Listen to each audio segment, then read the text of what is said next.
Padaya Krishna Preshtaya Bhutale Krishna Preshtaya Bhutale Srimate Bhakti Vedanta Srimati Bhakti Vedanta Swamin iti namine Swamin iti namine Namaste Saraswate Deve Namaste Saraswata Deve Gauravani Pracharine Gauravani Pracharine Nirvishesha Shunyavadi Nirvishesha Shunyavadi Paschatya Deshatarine Paschatya Deshatarine Jaya Shri Krishna Chaitanya Jaya Sri Krishna Jai Shri Krishna Chaitanya Prabhu Nityananda Prabhu Nityananda Sri Gadadara Sri Advaita Advaita Gadadara Srivasadi Gaura Bhakta Sri Vasadi Vasadi Gaura Bhakta Vrinda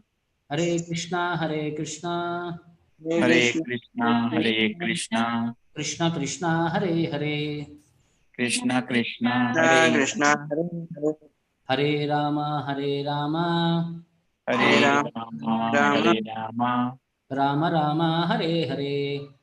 Rama Rama Hare Hare. So in the last session we had ended with the 16th verse, which are the don'ts to be followed if one has to advance in the stage of yoga. So here the do's to be followed for favorable advancement in Krishna consciousness or in yoga process. So from 17th till 23rd we will be covering today verses. To come to the perfection stage of samadhi, what are the basic things or what are the precautions what devotee should take care? So this is the verse 17th. All of us can recite. Yuktahara viharasya Yuktahara Viharasya yukta chestasya karmashu Yukta Yukta Karmasu yukta prabhava bodhasya Yukta Swapana Udasya yogo bhavati dukkhaha Yogo Bhavati Dukkaha yuktahara viharasya Yuktahara Viharasya yukta chestasya karmashu Yukta Yukta Chetasya Chetasya Karmasu yukta swapnava bodhasya Swapna Bodhasya yogo bhavati dukkhaha. Yogo Bhavati Dukkaha. So yukta aharaha means one who is regulated in his eating, viharasya in his enjoyment, yukta chestasya karmashu one who is regulated in the works of his maintenance, yukta swapnava bodhasya one who is regulated in his sleep, swapna avabodhasya one his sleep and his awakeness, yogo bhavati dukkhaha. He in his practice of yoga becomes the decreasing of the pains. So he who is regulated in his habits of eating, yukta ahara, sleeping, viharasya, recreation, yukta chestasya karmasu and work, yukta swapnava bodhasya in his purpose of sleeping and wakefulness, yogo bhavati dukkhaha can mitigate all material pains by practicing this yoga system. Yogo bhavati dukkhaha. So what happens when one does more than required? So because why it is to be regulated? Extravagance for the demands of the body can block advancement in the practice of yoga. So this is the purpose. Anything more will cause a problem. So how do we handle it? What are the different techniques, or how do each thing will impact the other person? That will be explained further. So how to handle eating? It can be regulated only when practices to take and accept only prasada. So that is the first regulation. Not eat anything and everything, eat only prasada. That is the first regulation. And he does not accept anything which is not meant for human consumption or which is not in the mode of category of goodness. So there are foods in Sattvaguna, foods in Rajoguna, and foods in Tamoguna. So for those interested to practice in yoga, the Sattvaguna food is very much recommended. So anything other than the Sattvaguna food, he is not naturally inclined to accept that thing. So that is the first handling of eating. Then how to handle sleeping? A devotee is always alert in his duties or discharge of Krishna conscious duties. He considers any unnecessary time spent in sleeping as a great loss. Actually, it is a loss because we have seen how 1/3 of our life we are actually spending in our whole life we are spending in sleep itself. So if we are saying in the last session we saw in 65 years, 22.5 years is spent in sleep only, 8 hours per day. So we are losing 1/3 of our life for sleep. So he does not want to waste a single minute without engaging in the service of the Lord. So he sleeps what is required, bare minimum. To maintain his body, what is required, that much he will sleep. And for example, we have Rupa Goswami who used to sleep less than 2 hours a day. Haridas Thakur would not even accept or sleep unless he finished his daily routine of chanting. Haridas Thakur used to chant 172 rounds. So almost it used to take it almost 20 hours he used to chant, it seems. So unless his quota of chanting is finished, he would not be able to either take prasadam or take rest. So in that way, they are regulated and committed in their practice. So how to handle work and recreation? A devotee does not do anything which is not connected with Krishna's interest.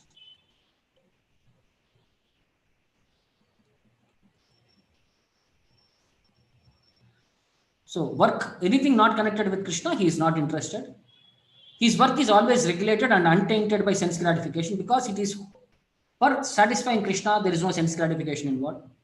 Since there is no sense gratification, there is no leisure for a devotee. So 365 days, 24/7, he is engaged in his service. No weekly off, no holiday, all these things. If there is holiday also, it will be visiting a spiritually uncharged place, like going to Vrindavan, Mathura, Dwaraka, visiting the holy places. That is like a holiday or a leisure place. But still again, it is the service of the Lord, in the sadhana of the Lord, in the sadhana and in the service, and in order to recharge ourselves, that is used. So being regulated in work, speech, sleep, faithfulness, and all other bodily activities, there is no material misery for him because he is very conscious and every activity is connected with Krishna. Material miseries will not have any impact on his consciousness.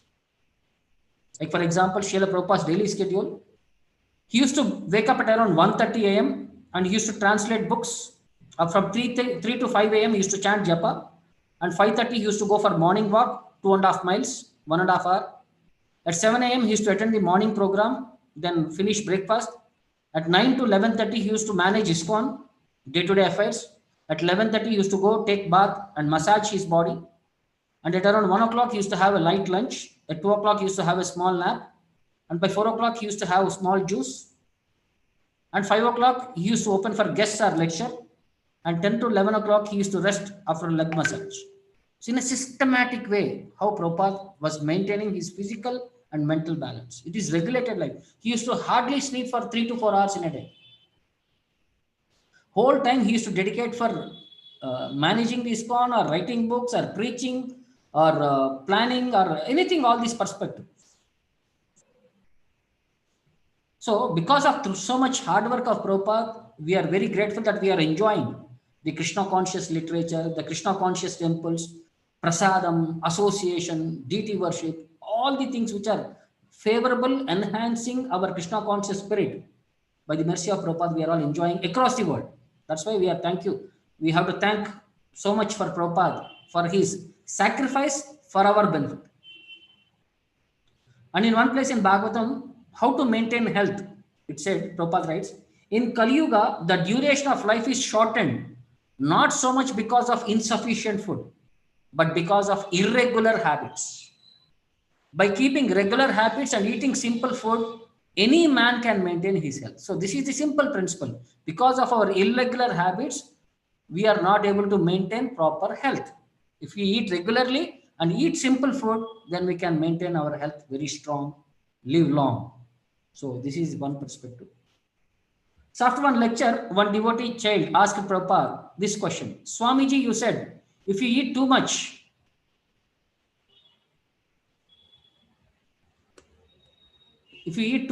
we will pay. But how the devotee? How about when they eat too much prasadam? Srila Prabhupada, you want to eat more? No, I just want to know, Prabhupada. You think you are eating more, so you can eat more. It is medical advice that there are two kinds of mistakes in eating, overeating and undereating. So undereating for an old man is very good, and overeating for boys is good. So you can overeat. I cannot. Young boy, how about Tamala and Vishnu Jana? Srila Prabhupada, they cannot. You can. You can eat as much as you like. Free pass. Means when you are young, you can eat. But when we are old, we cannot digest. So it is better we undereat when we are old. So there was one devotee who was given this practice of Pujari training. So initially, one devotee used to assist him, and he used to take him to the assistant Pujari room, boga arrangement, plate arrangement, then come to the altar. Then there used to be arrangement. You have to close the curtain. You have to place the platform for the Lord to come, and asana should be there. Then boga plate should be brought. Then mantra should be chanted. There is a DT manual, everything and all. So one devotee was given this opportunity for training, and there will be one trainer who used to accompany him. So initially the trainer used to do, and the next, after 1 or 2 days, the new pujari, he has to do, and the trainer will stand next to him. So one day, when this pujari, the new pujari, when he was asked to do independently without the trainer, so the trainer was standing outside. So there was Bhagavatam class happening at that time. So this new pujari, he was little, he's tensed up. So he came, he closed the altar, he cleaned the area, mopped the area, put the asana for the Lord. Then he arranged the achman plates. Then he had arranged the pita for the boga to be kept. Then he started ringing the bell. He took the book and he started chanting the mantras. The trainer who was there outside, he was standing outside, and he observed that the pujari has not taken the boga. Then how he is starting the mantras without keeping the boga plate? So he ran inside near the altar and peeked inside. What is the status? Then he saw there is no boga plate and this person is chanting the mantras. So he immediately started giving him an indication. I said, Erbol, you forgot boga, you forgot boga. So go get the boga. Then this young pujari, he dropped his book and knocked over the bell, and he ran from the door to fetch the boga. So over a period of years, over a period of practice, now he is very, very veteran in pujari, and he is very good pujari. But the whole perspective is, see, in the initial days, we have to be trained. But once we become professional, these things will naturally be occurring to us, and we will not forget all these things. So similarly, why it is required in the initial, a regulation is required, because at that time we are very tender, we are very young, we are very tense. We will not be able to know, or we will not be able to commit to the requirements. So association is given for us, so that we will be able to, they will be able to guide us and give us the proper necessary things, how we can proceed in our spiritual life. So then one devotee was asking to Prabhupada, what is recreation for Krishna conscious person?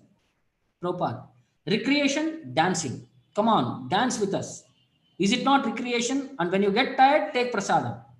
Do you want more recreation than this? What is your answer? It is not recreation? Devotee, yes, I think it is difficult for someone who comes from. Prabhupada, why difficulty? Dancing is difficult. Chant and dance. Devotee, it's easier for a devotee who lives in the temple. Prabhupada, oh, but as you come, anyone can come. Everyone is welcome. We don't charge anything for this dancing. You go to ball dance and so many other dances, you pay for it. But we don't charge. We simply, the students simply beg something, because we have to maintain. We don't charge anything. So if you simply come and chant for recreation, it is very nice. Everything is there in Krishna consciousness. We want music, there is music. We want dancing, there is dancing. See how Prabhupada was practical, that we are able to manage all these things in the association of Prabhupada's mercy. So how do we see? Because this is just like one of the Goswamis, Raghunath Das Goswami, or all the Goswamis, they used to stay under a tree and they used to write all the Vedic literatures. Krishna Kirtana Gana Nartana Paro, Premamrutam Nidhi, Dhira Dhira Janapriyo, Vrajakaro. Like they are very favorable for Dhira and Adhira. They are very thing. So they used to condense all the Vedic literatures and they used to give us the essence. We are all enjoying that philosophy of Lord Chaitanya through the Goswamis. Then Haridas Thakur, who used to chant every day, he's given as an example for us. And Srila Prabhupada, who has given his commitment that we are able to enjoy, that we are able to be happily practice this Krishna consciousness, is by the mercy of Prabhupada.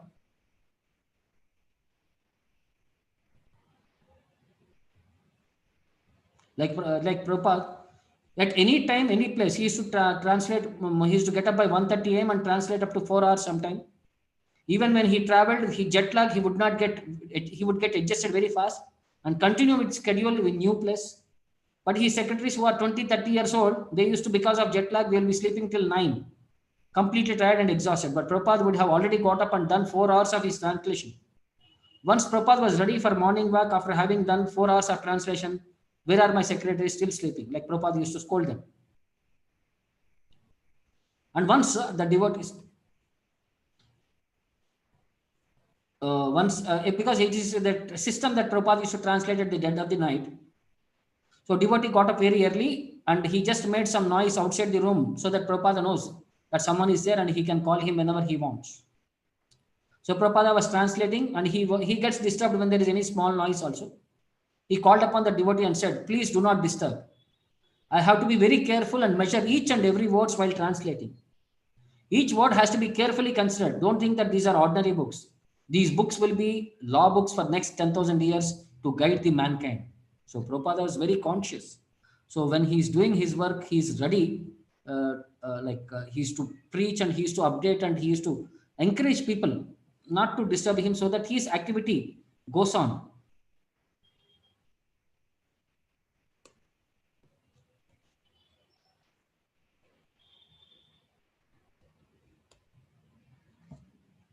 So next verse, all of us can recite. Yada viniyatam chittam Yada viniyatam chittam atmani eva vatishtate atmani eva nishpruha sarva kamebhyo nispraha sarva kamebhyo yukta iti uchyate tada. yukta iti uchyate tada. Yada viniyatam chittam Yada viniyatam chittam atmani eva vatishtate atmani eva vatishtate nishpruha sarva kamebhyo nispraha sarva kamebhyo yukta iti uchyate tada. yukta iti uchyate tada. So when the yogi, by practice of yoga, yukta iti uchyate yogi, disciplines his mental activities, yada viniyatam chittam, and becomes situated in transcendence, atmani eva avatishtate, nishpruhaha, devoid of all material desires, sarva kamebhyaha, and all, nishpruhaha means he is free from all material desires, sarva kamebhyaha, he is yukta iti uchyate tada, he is said to be well established in yoga. So how are the activities of a person distinguished from that of an ordinary man? So by the characteristics of cessation from all kinds of material desires, of which the chief is sex life, the perfect yogi is no longer disturbed by any kind of material desires. An example is Ambarish Maharaj. So Nishpraha sarva kamebhyaha. One should be free from all the sense gratification perspectives, material desires. That is the prime perspective one wants to advance in yoga purpose. And here what is Archana? Engaging all the senses in the service of the Lord. Because mind and senses require engagement and abnegation is not practical like impersonalists. Because they should not be engaged, let me disconnect them. We cannot stay even idle for any moment. Nahi kaschit kshanamapi. Jatu tishtati akarmakrit. In 3rd chapter of Bhagavad Gita, Krishna says, we cannot be idle even for a moment. So we cannot blank out our mind and senses. They require engagement. So better thing is to engage them in higher perspective. So what is the perfect process for transcendental engagement? The transcendental engagement of the mind and senses, which is called yukta, is the perfect process. Means regulation. Because of our desires are unlimited, we have to be very careful in trying to endeavor in that direction. So Prabhupada explains in one lecture. Now, what is the sign that one has attained perfection in yoga? The Lord says, Yada viniyatam chittam. Chittam means your heart or your consciousness. When it is self-controlled, consciousness completely under your control, you do not become dependent on the dictation of your mind. But mind becomes your control. Atmani evava tishtate. And mind does not go out because the yogi's principal business is to think of Krishna or Vishnu always. So yogi cannot allow his mind to go out. That is possible only in Krishna consciousness. When we are engaged in Krishna's consciousness, always engaged in Krishna service, naturally my mind cannot go outside besides Krishna. The mind is automatically controlled. Nispruhaha sarva kamebhyaha. And you shall have no desire for material sense gratification. That means if you are in Krishna consciousness, then you have no other desires. Desireless you cannot be. That is not possible. Desireless means, here it is clearly said, sarva kamebhyaha. Kamebhyaha means desires for sense gratification. That is to be purified. But desire to serve Krishna, that is very good, very nice thing. So one similar sloka in Bhagavatam which explains about this nature of yoga. Mana ekatra samyujnat jitasvasho jitasanaha vairagyabhyasa yogena driyamanam atindritaha. One should perfect his yoga sitting postures and breathing exercises, jitasvasaha jitasanaha, while carefully cultivating a life of renunciation, vairagya abhyasa yogena. Thus, with single-minded attention, mana ekatra samyujnat, one should engage in yoga, driyamanam atendritaha, making it the goal of his life. Further it says, yasmin mano labda padam yat etak shanair munchati karma renum. It further says, the mind cannot be controlled when it is fixed on the Supreme Lord. Sorry, mind can be controlled when it is fixed on the Supreme Lord. When the mind is thus applied to the service of the Lord, it becomes free from polluted desires for sense gratification, so that as the mode of goodness increases in strength, one can completely give up the modes of passion and ignorance. When the mind is no longer fed by the fuel of the modes of nature, the fire of material existence becomes extinguished, so that one achieves the transcendental platform of direct relationship with the object of his meditation, that is Supreme Lord.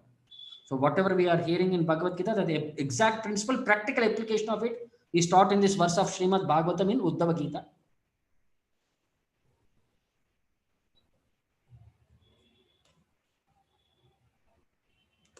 So this is a famous story which is, I think many of you know, might be. A barber who passed under a haunted tree, he heard a voice, "Will you accept 7 jars full of gold?" The barber looked around, but could not see no one. The offer of 7 jars of gold roused his cupidity, and he cried out, "Yes, I shall accept the 7 jars." So at once came the reply, "Go home, I have carried the jars to your house." The barber ran home in hot haste to verify the truth of the strange announcement. And when he entered the house, he saw the jars before him. He opened them and found all full of gold except the last one, which is half full. Now a strong desire arose in the barber's mind to fill the 7th jar also. So for without it, his happiness was incomplete. He therefore converted all his ornaments into gold coins and put them in the jars. But the mysterious vessel was as before unfilled. This exasperated the barber. Starving himself and his family, he saved some amount more and tried to fill the jar, but the jar remained as before. So one day he humbly requested the king to increase his pay, as his income was not sufficient to maintain himself. Now the barber was a favorite of the king, and as soon as the request was made, the king doubled his pay. All his pay he saved and put it into the jars, but the greedy jar showed no signs of filling. At last, he began to live by begging from door to door. And his professional income and the income from begging all went into the insatiable, mysterious jar. Months passed by, and the condition of the miserable and miserably barber grew worse every day. Seeing his sad plight, the king asked him one day, when your pay was half of what you get today, you were very happy, cheerful, and contented. But with double pay, I see you morose, you are careworn and dejected. What is the matter with you? Have you got that 7 jars? The barber was taken aback by this question and replied, "Your Majesty, who has informed you of this?" The king said, "Don't you know that these are all the signs of person to whom Yaksha consigns the 7 jars? He offered me also the same jars, but I asked him whether this money might be spent or was merely to be hoarded. No sooner had I asked the question that the Yaksha ran away without any reply. Don't you know no one can spend the money? It only brings with it the desire of hoarding. Go at once and return the money." The barber was brought to his senses by his advice, and he went to the haunted tree and said, "Take back your gold." The Yaksha replied, "All right." When the barber returned home, he found that the 7 jars had vanished as mysteriously they were brought in, and with it also all his lifelong savings was vanished. So those who do not understand the difference between what is real expenditure and what is real income, losses always are there. So people have to be very careful how they are planning to spend. This is a greediness which can never be satisfied. So one has to be very attentive not to fall for these allurements. People will come and say, you invest with us, in short span we'll make it double. And nothing comes free. As per our karma, what we are supposed to enjoy, that much only will come. So we may aspire for many big things, they may not be able to be available us, and we may lose all the things which we have already accumulated also. So we have to be very careful. So next verse. Yata deepo nivatasto nengate sopama smruta yogino yata chittasya yunjato yogamatmanah yata deepo nivatasto nengate sopama smruta yogino yata chittasya yunjato yogamatmanah. Yunjato yogamatmanah. As a lamp in a windless place, yata deepa nivasasto negate sopama smruta does not waver. So the transcendentalist whose mind is controlled, yogino yata chittasya, remains always steady, yunjato yogamatmanah, in his meditation on the transcendent self. A Krishna conscious devotee is always absorbed in transcendence, in constant meditation of the Lord. So as there is no wind, the flame of the candle will grow nicely. So similarly, a devotee is always absorbed in transcendent, in constant meditation, he is not disturbed. That is the perspective that is explained here. So next, it is continuation actually of 2-3 verses.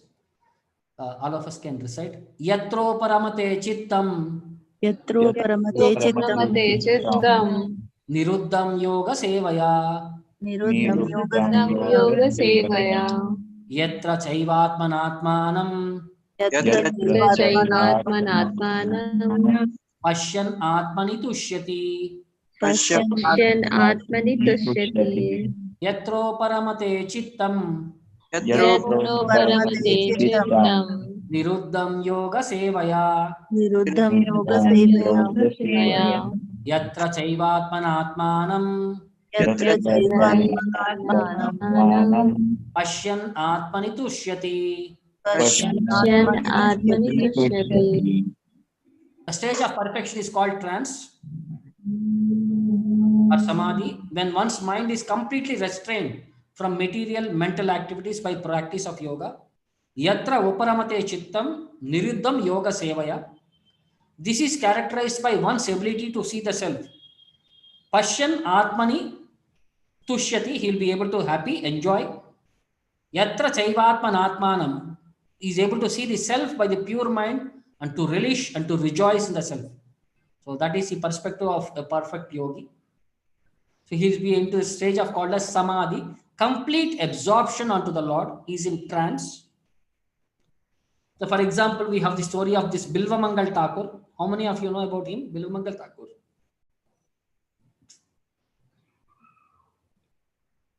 Have you heard about him before?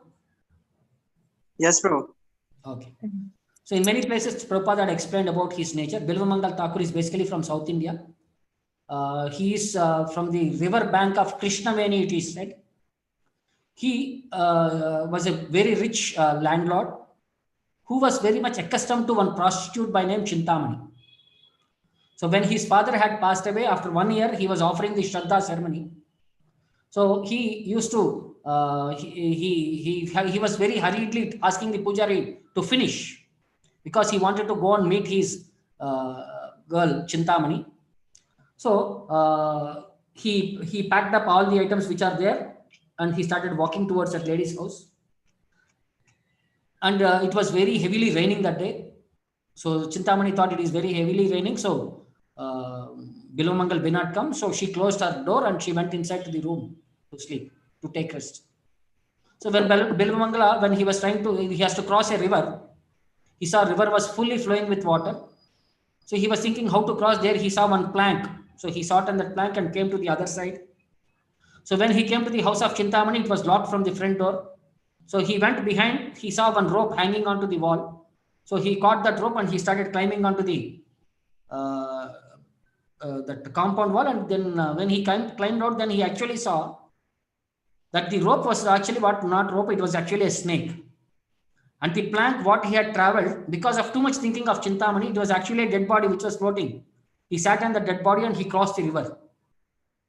So when Chintamani was surprised by Bilvamangal Thakur at her house in the dead of the night with the heavy rain, all these things and all, she jokingly said, "Are you have so much attachment for me? If you could have the same attachment for Lord Krishna, where would you have been?"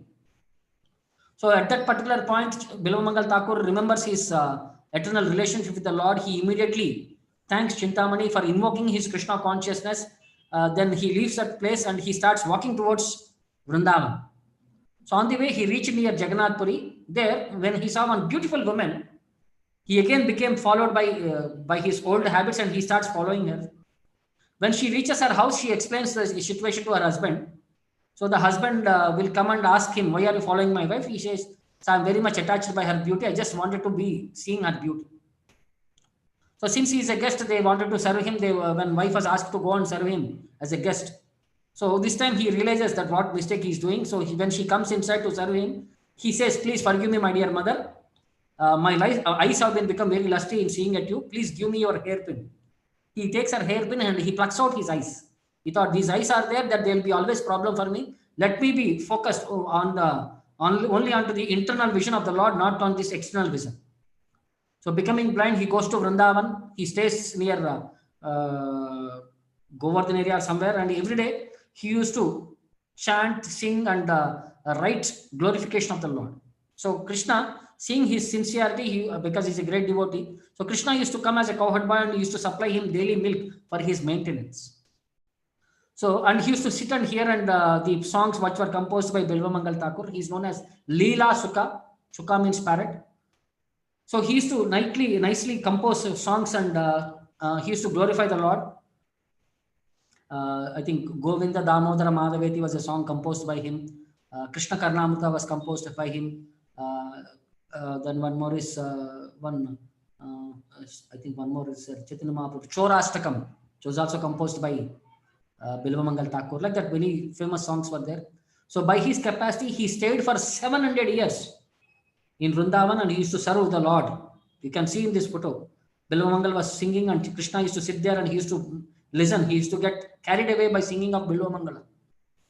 So in that way, and when the Lord one day appeared to him and wanted to give him the divine vision, then Bilvamangal says, "Let my external vision be closed, my internal devotion, my vision to always be seeing your lotus feet, lotus form, be awakened. I don't want external vision. I don't want to see this material world." And he was very happy that he was serving the Lord, and Lord was also very happy by his service. And his samadhi is there. If you go to near Radharaman temple, beside if you go, there we have his bhajan kutir and samadhi place. So in that way, the devotees are so absorbed. So samadhi means they're chanting, they're dancing, they're ecstasy. In that way, they are in samadhi, not just close your minds and you are in samadhi. Complete absorption to the Lord is the samadhi state for a devotee. So when you come to the samadhi state, what will be your happiness? What will be your enjoyment? That is explained here. Next verse. Sukham atyantikam yattad. Sukham atyatmikam yattad. Buddhigrahyam atindriyam. Buddhigraham atindriyam. Veti yatra na chaivayam. Veti yatra chaivayam. Stitas chalati tattvataha. Tatschalati tattvatah. Sukham atyantikam yattad. Sukham atyatmikam yattad. Buddhigrahyam atindriyam. Buddhigraham atindriyam. Veti yatra na chaivayam. Veti yatra chaivayam. Stitas chalati tattvataha. So Sukham Atyantikam Yatyad. He will have Atyantika Shukhi, means joyous state, which is boundless. And Buddhi Grahyam Atindriyam, and he is beyond transcendental happiness. Veti atrana chaivayam sitaschalati tatvatah, and enjoys himself through the transcendental senses. Buddhi grahyam ati indriyam. Ati indriyam means his transcendental senses. Veti atrana chaivayam sitaschalati tatvatah. In that joyous state, he did a boundless happiness. He is enjoying himself in that state, in that samadhi state. Okay, next verse, continuation. Yam labdva cha param labam Yam ladva manyate nadikam tataha Yatena tataha yasmin stito na dukkena Yasmin Yasmin gurunapi vichalyate Gurunapi Vichalyate tam vidya dukkha samyoga Yoga viyogam yoga samyitam. Yogam Yoga Samyitam Yam labdva cha param labam Yam ladva Labam manyate na adhikam tataha Manyatena Adhikamtata yasmin stito na dukkena Yasminona Dukkena gurunapi vichalyate Gurunapi Vichalyate tam vidya dukkha samyoga Tam Vidya Samyoga viyogam yoga samyitam. Yogam Yoga Samhitam. So yam ladva cha aparam labam, the happiness what he had achieved by that state. Manyate na adhikam tataha, nothing is superior to that. Na adhikam tataha. Yasmin stitaha, he is so situated. Na dukkena guruna api vichalyate. Even a strong, unshaken, greatest difficulties are there. He is vichalyate. He is not carried away by the strong difficulties, heavy difficulties. Tam vidya dukkha samyogaha. This is indeed the actual freedom which is arising from viyogam yoga samyitam, which is arising from all miseries arising from material contact. To establish this, it says yam labdva, one never departs from the truth.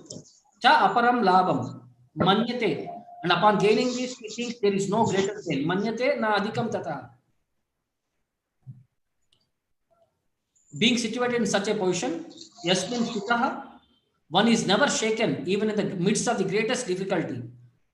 Na dukkena gurunapi vichalyate. This is actually indeed freedom from all miseries. Tam vidya dukkha samyoga viyogam yoga samyitam, arising from material contact. So what is the primary characteristics of yoga? To gradually detach from material concepts and to become situated in trance or samadhi. So what is samadhi? To realize the super soul through transcendental mind and intelligence, and without any misgivings of identifying the self with the super self. And what is kaivalya? Because most of the yoga means we always know only Patanjali yoga system. And what is kaivalya according to this Patanjali yoga system? It is an internal or transcendental potency by which the living entity becomes aware of his constitutional position. And this is explained as Swarupena Vyavastitihi, constitutional position. Real life of the living entity. Maya is the condition of spiritual life contaminated by material infection. And liberation from this infection does not mean destruction of the original eternal position of the jiva. So what is the ultimate goal of yoga? The natural transcendental pleasure which is easily achieved by execution of bhakti yoga. Happiness. So there are two types of samadhi. One is samprajnata samadhi. Another one is asamprajnata samadhi. One becomes situated in transcendental position by various philosophical researchers. That is called as samprajnata samadhi. Asamprajnata means no longer any connection with mundane pleasure, for one is transcendental to all sorts of happiness derived from the senses. So when the yogi is situated in that transcendental position, he is never shaken from it. Unless one reaches this position, he is not successful. So what is today's yoga practice? Involves various sense pleasures. They indulge in sex and intoxication, making it a mockery. If the yogis are attached by the siddhis, then they cannot attain the stage of perfection and they are not perfectly situated. People indulging in this way have to understand that the aim of yoga is lost. And what is the best practice of yoga in this age is Krishna consciousness is the best process, and it is not baffling. It is not false. A Krishna conscious person is so happy in his occupation that he does not aspire after any other happiness. And there are so many impediments like hatha, dhyana and jnana, but no problem in executing bhakti. So how does a Krishna conscious person achieve the highest perfection in yoga practice? As long as the body exists, one has to meet the demands of the body. One has to maintain his body and soul together. So basic necessities are taken care of. That is basically. A Krishna conscious devotee does not arouse his senses while meeting the demands of the body. He accepts the bare necessities to make the best use of bad bargain and enjoys transcendental happiness within. He is callous towards incidental occurrences, but is always alert to his executing his duties in Krishna consciousness. Accidents never deviate him from his duty. He endures all incidental occurrences because he knows that they come and go and do not affect his duties. So Prabhupada explains, Guru napi dukkena na vichalyate. He is not disturbed. Here is a story from my personal life. In 1942, there was heavy bombing in Calcutta. Following 1 or 2 air raids, all the population was vacated. Calcutta was a deserted city. Somehow or other, I had to remain in the city, and on 12th December, I remember there was heavy bombing. There are many dangers in our life because life is full of danger. Because we are foolish, we are trying to change these things. That is our foolishness. Just like in a railway carriage, if you are traveling in a crowded train, instead of trying to change the situation, just tolerate it for a few hours until you reach your destination. Similarly, we may have many dangerous events in this material life, but if we are preparing ourselves for going back to Krishna in Krishna consciousness, then these things will not upset us. Let them happen. Agama pain anityas tam stitikshashva bharata. They will come and go. Let them. The bombing was not forever, but for a few hours or few days. We have to adjust, and it is very difficult to adjust. But one who is situated in Krishna consciousness is not disturbed. So similarly, similar slokas, yadruchaya upapannena santushto vartate shukam na asuntashtas tribir loker ajitatmo upasaditaha. One should be satisfied with whatever he achieves by his previous destiny, for discontent can never bring happiness. A person who is not self-controlled will not be happy even with possessing the 3 worlds. Like this is like the 7 jars of gold. He cannot never be happy. And devotees always bathe themselves in devotional service in order to be relieved from the various tribulations of material existence. By doing this, the devotee enjoys supreme bliss and liberation personified comes to serve them. Nonetheless, they do not accept the service even if it is offered by the Supreme Lord himself.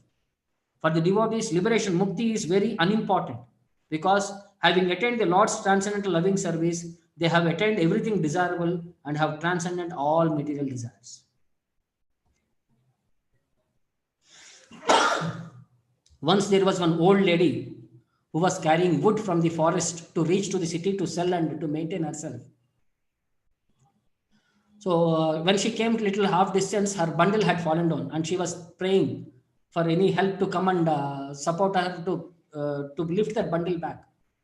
Since nobody was visible, then she fervently started praying to the Lord. Oh Lord, please help me, please come to me, please come to me. So seeing her sincere prayer, Lord had appeared in front of her. As soon as she saw the Lord, she prayed to please lift this bundle and keep it back on my head. So Lord is ready to give her any benediction to liberate her from the cycle of birth and death. But she is very much interested to put back that bundle on her head. So we should not be asking for such small cheap things in our life. The Lord is ready to give something higher. We should be satisfied with what is Lord's plan rather than going by our mental concocted desires. That is the perspective here. And this is a story about perspective. So once upon a time, there was an old lady who cried all the time. Her elder daughter was married to an umbrella merchant, while the younger daughter was the wife of a noodle vendor. On sunny days, she worried. Oh no, the weather is so nice and sunny. No one is going to buy any umbrellas. What will happen if the shop has to be closed? These worries made her sad. She just could not help but cry. When it rained, she would cry for the younger daughter. She thought, oh no, my younger daughter is married to a noodle vendor. You cannot dry noodles without the sun. Now there will be no noodles to sell. What should we do? As a result, the old lady lived in sorrow every day. Whether sunny or rainy, she grieved for one of her daughters. Her neighbors couldn't console her and jokingly called her the crying lady. One day she met a monk He was very curious as to why she was always crying. She explained the problem to him. The monk smiled kindly and said, "Madam, you need not worry.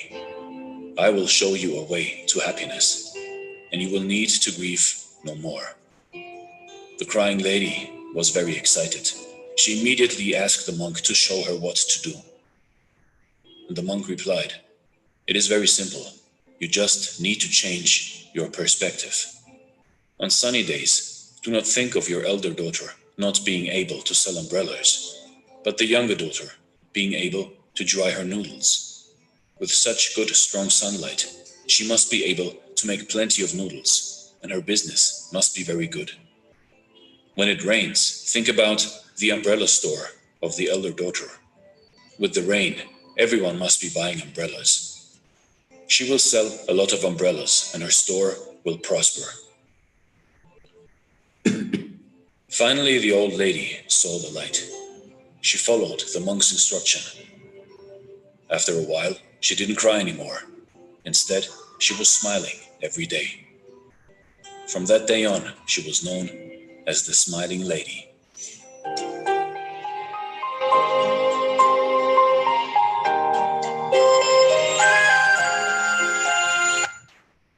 And this is a story about perspective.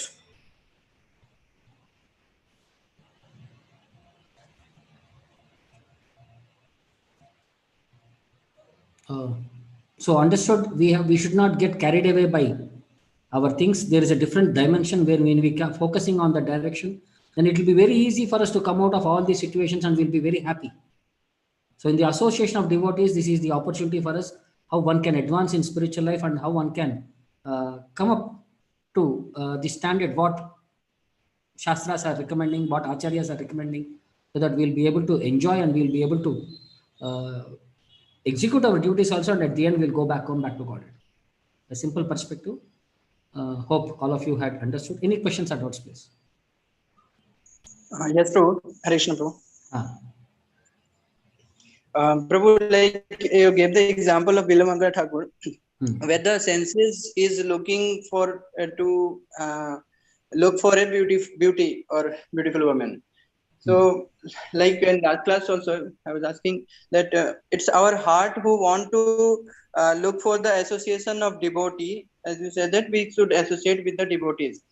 So it's not that eyes is want to see, but we as a heart we feel like devotee association. And in the nectar of instruction also it mentioned that we should exchange gift, we should invite them, or we should conduct such activities where we can associate with the devotees. So is it a contamination of heart, or is it with the connection? It's fine. Is it okay? No, actually, the whole perspective is we have to be regulated in whatever our process is. Allurements may be there in front of us, but we should not get carried away by that allurements, because I know what is my commitment, what is my ultimate goal. If that is there, then you can you know where position you are there, how to stop something beyond your position and make it an endeavor, so that we'll become fixed in the association. The association will help us to advance. They will give us the enthusiasm and they'll give us the guidance if you are deviating from the system. And our commitment is the very main important point here. Okay. So when option is available, if you are able to restrain from it, then you are the Veera. That's what it is saying in it. Okay. And Prabhu, you mentioned that transcendental senses can be activated and we can enjoy the transcendental happiness. Yes, because see, when you are doing this kirtan, when you are engaging in hearing stories, you are happy, no? Not that you are not happy. When you hear katha of the Lord, when you hear singing of the Lord, chanting of the Lord, all these things, are you enjoying it or not? Yeah, that moment it happens, and the effect, sometimes it happens that we feel dominated by our emotion, or that things happens where we feel like, so that is what So now, actually this is, see, because we are not fully trained up, we are momentarily coming to Krishna consciousness to that platform, and when we are in that platform, we enjoy very nicely. That experience is one which is driving us, because why it is asking you to come again and again, If you are not interested, you will not come and hear to this class again and again. No, every week you will not come. No, committedly. Yes, Prabhu. Even though many emergencies are there, we try to committedly come to this class and we would like to hear, because that is that happiness which is pulling us to come to the direction. Yes, Prabhu. So, because that's what it is saying. When you give that higher taste to it, naturally you will start rejecting the lower taste. So we have to develop that qualities and we have to get carried. We have to get practice in the direction. That is the whole perspective. Yes, Prabhu. Yes. Thank you, Prabhu. Okay. Hare Krishna. Okay, then thank you all of you. We'll again meet next week. And today from 8 o'clock we are releasing one Lord Chaitanya's Leela in Telugu series, the story format of entire Chaitanya Charitamrita, all the pastimes of the Lord. Every 6 days, means from today to up to Gaura Purnima, every day one area of one pastimes of the Lord, certain pastimes of the Lord. We'll try to communicate. Hope everybody can utilize it opportunity and to understand the pastimes of the Lord and get the mercy of Lord Chaitanya Mahaprabhu through Prabhupada. Thank you. Hare Krishna. Hare Krishna, Prabhu. Subtitles in English is there for that? As of now, it is not planned. It is in Telugu only we have planned, because every temple, every other centers are making in English. We thought something is required for us for the local language also. Okay, understand, Prabhu. But excellent initiative. We enjoy coming to your classes and listening to your lectures, and also the various slides which you show us, like today's perspective, for example. Wonderful, really. Yes. Very nice. Okay, thank you. Hare Krishna. Hare Krishna. Hare Krishna.